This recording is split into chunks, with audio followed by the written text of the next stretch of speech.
El 14 de octubre, Santa Renata estaba en silencio, tan en silencio que se sentía antinatural.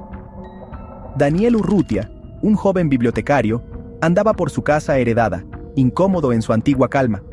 La casa se resistía a su presencia. Sus crujidos y sombras le recordaban que era un extraño. Esa noche, mientras yacía despierto, el silencio oprimía, pesado y expectante, pero la noche pronto sería destrozada por un sonido que cambiaría todo. Daniel llegó a Santa Renata buscando escapar, sin saber que la superficie pacífica del pueblo escondía viejos secretos. La casa que heredó era una reliquia, llena del olor a polvo y recuerdos que él no reconocía. Los lugareños susurraban sobre desapariciones, pero Daniel, perdido en su propio dolor, solo notaba el encanto del pueblo. Intentó establecerse, sin darse cuenta de la oscuridad tejida en la historia del pueblo. La casa observaba, guardando sus secretos de cerca. La soledad en Santa Renata se convirtió en la prisión de Daniel, amplificando su desamor y su sensación de alienación. La casa, llena de reliquias del pasado, lo hacía sentir como un extraño en su propia vida. Cada noche, los recuerdos lo atormentaban más de lo que cualquier fantasma podría hacerlo. Su vulnerabilidad creció, convirtiéndolo en el blanco perfecto para cualquier oscuridad que acechara en la casa. El silencio estaba a punto de romperse. A las 2:46 de la madrugada, el teléfono de Daniel sonó, una interrupción brusca en la oscuridad de la noche. La persona que llamaba era desconocida, la voz fría y urgente: «¡Sal de la casa! ¡Ahora!». La llamada se cortó, dejando a Daniel paralizado por el miedo. El silencio que siguió fue más pesado, más amenazador. ¿Quién había llamado? ¿Cómo lo sabían? Esa advertencia marcó el comienzo de la pesadilla de Daniel. La vida de Daniel giraba en torno a los libros, su refugio de un mundo que encontraba abrumador. Su naturaleza gentil e introspectiva lo convirtió en un guardián de historias, pero también lo dejó aislado. La biblioteca era su santuario, pero las conexiones reales lo eludían. Ahora, en Santa Renata, aprendería que algunas historias escapan de sus páginas, y algunos horrores son demasiado reales. Los límites entre la ficción y la realidad estaban a punto de desdibujarse para siempre. The house in Santa Renata was a relic, home to Daniel's grandfather and great-grandfather. It watched the town with tired vigilance. Inside, the air was heavy with dust. The house felt ancient, filled with his grandfather's collections, butterflies, nautical instruments, and old newspapers. Each object felt like a fragment of a life he never knew. The house had an imposing, melancholic presence. The floors groaned, doors closed on their own. He was never truly alone, sharing the house with echoes of the past. Santa Renata was a place trapped between memory and decay, nestled in a valley surrounded by dark forests and a still lake. The town's buildings were a mix of colonial stone and weathered wood. A single main street wound through its center. The town had rustic charm, but it was tinged with an underlying sense of stagnation. Beneath its surface, Santa Renata harbored dark folklore, whispers shared in the tavern. These stories spoke of the surrounding forests and the lake. Daniel had no idea he had sailed directly into the heart of a dangerous storm. Daniel huía de los escombros de una relación. Su ruptura con Clara había sido un quiebre repentino y brutal que lo había dejado emocionalmente vacío. Necesitaba escapar, poner distancia física entre él y la fuente de su dolor.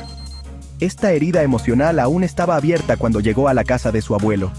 Pero la soledad, aprendió rápidamente, puede convertirse en una caja de resonancia para el dolor. Su percepción de la realidad ya estaba borrosa por la tristeza. Era una herida abierta, y la casa, con su propia larga y problemática historia, estaba a punto de echarle sal. In the first weeks, Daniel tried to impose order on his new life, clinging to routine like a drowning man to a piece of wood. He established a daily rhythm. The house itself seemed to resist his attempts to tame it. A persistent feeling of being watched began to creep into his awareness. He would turn, expecting to see someone, only to find the empty stillness of the room. His walks became less about enjoying the scenery and more about escaping the house. He felt like a specimen under a microscope, watched by the townspeople with curiosity and suspicion. This was not the peaceful sanctuary he had imagined. Una tarde, mientras el anochecer teñía el cielo de morados y naranjas, Daniel se paró frente al gran y elegante espejo en el pasillo de arriba. Era una pieza antigua, su plateado deslustrado y manchado por la edad, el cristal deformado en algunos lugares, distorsionando su reflejo de maneras sutiles. Había estado evitando este espejo. Había algo en él que lo inquietaba, la forma en que parecía capturar más que solo la imagen frente a él. Parecía absorber la penumbra del pasillo, reflejando una versión más profunda y triste de la casa. Esa noche, agotado de otro día de trabajo solitario y tormento emocional, se encontró mirando su propio reflejo, realmente viéndose a sí mismo por primera vez en semanas. Se sorprendió por lo que vio. El hombre que lo miraba era un extraño. Su rostro estaba demacrado, su piel pálida y casi transparente. Ojeras oscuras, como manchas de carbón, se acumulaban debajo de sus ojos. Estaban apagados, atormentados y contenían una profundidad de cansancio que lo sobresaltó. Vio el dolor grabado en las líneas alrededor de su boca, la tensión en su mandíbula. Este no era el Daniel Urrutia que había vivido en la ciudad, el bibliotecario tranquilo pero contento.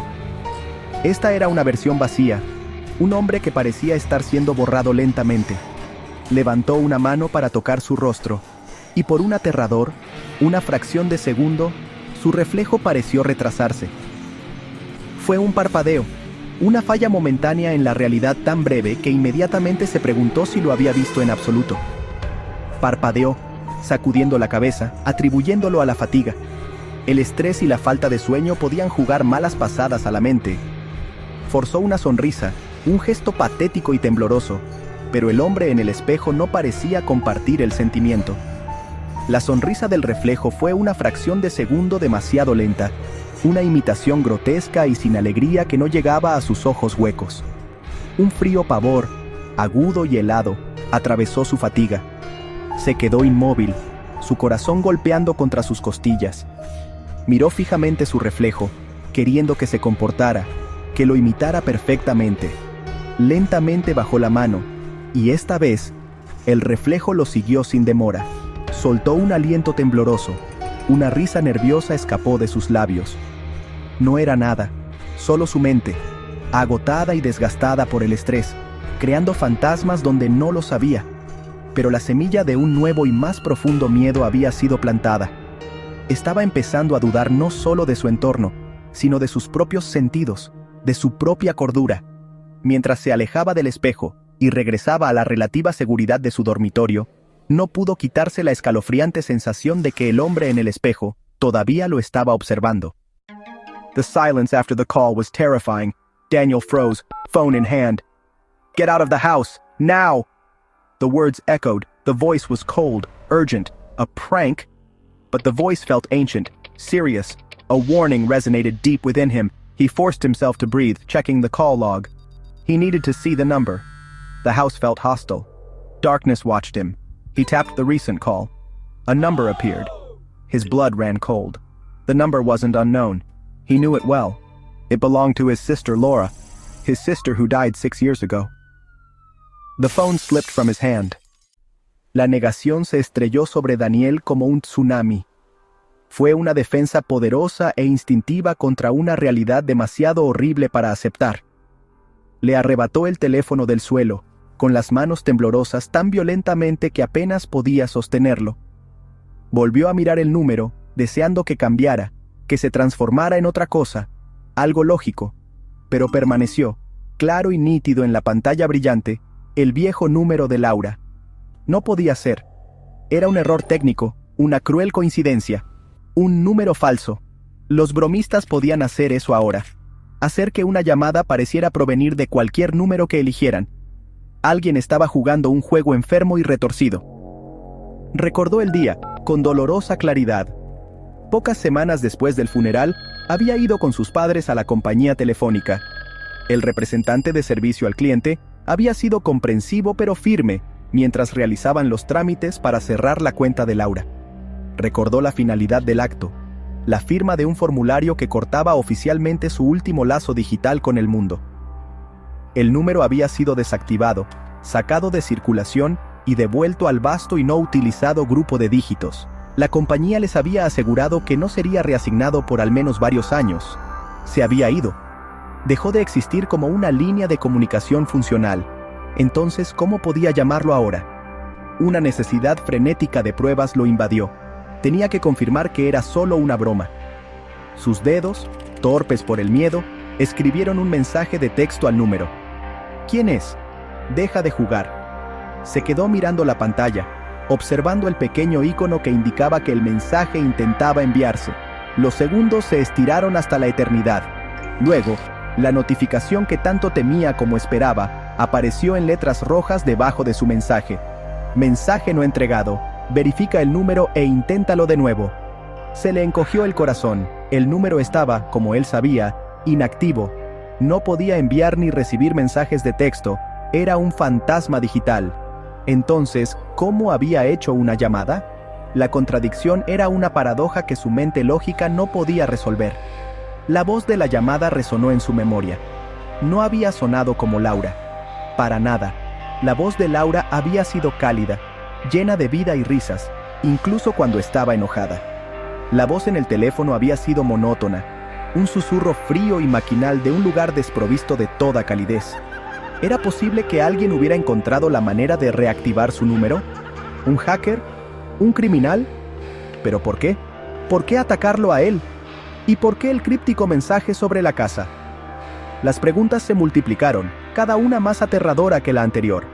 Estaba atrapado en una red de imposibilidad, y cuanto más luchaba, más apretada parecía apretarse a su alrededor, asfixiándolo con un miedo que comenzaba a sentirse profunda y aterradoramente real. So, the night was a sleepless torment. Daniel sat up, shadows filling the room. He refused to leave. He sat until dawn, exhaustion finally taking over. He awoke to bright sunlight, briefly thinking it was all a nightmare, but the phone on the floor reminded him of the call. Stiff and sore, he went to the hallway. Then he stopped, frozen. The front door was wide open, ajar, swaying in the breeze. He always locked the door. He remembered the click of the lock. Had he imagined it? The locks were intact. Outside, everything was calm. He locked the door, checking it repeatedly. Someone had opened the door from the inside. The call's warning echoed, "Get out!" The broken door shattered Daniel's fragile sense of security. He found himself in the study, floor-to-ceiling bookshelves overflowing with papers. He pulled out a heavy, dusty wooden trunk. Inside were leather-bound diaries. He desperately needed answers. He opened the first diary. An entry from 1978 caught his eye. "The voices have begun again," his grandfather wrote. Daniel's hands trembled. His grandfather had heard them too. This was something older, something inherent to the house itself. He wasn't just fighting his own demons, he was inheriting them. Daniel devoured his grandfather's journals, tracing the history of the house's affliction. A recurring detail caught his eye: the cold spot in the upstairs hallway. It was an area of perpetual, unnatural cold, where whispers were stronger. Reaching the top of the stairs, he felt it. A heavy, biting cold. He turned to the ornate mirror. Its foggy surface reflected a distorted version of the hallway, drinking the light. He felt a terrifying certainty that he wasn't alone. The mirror was a window.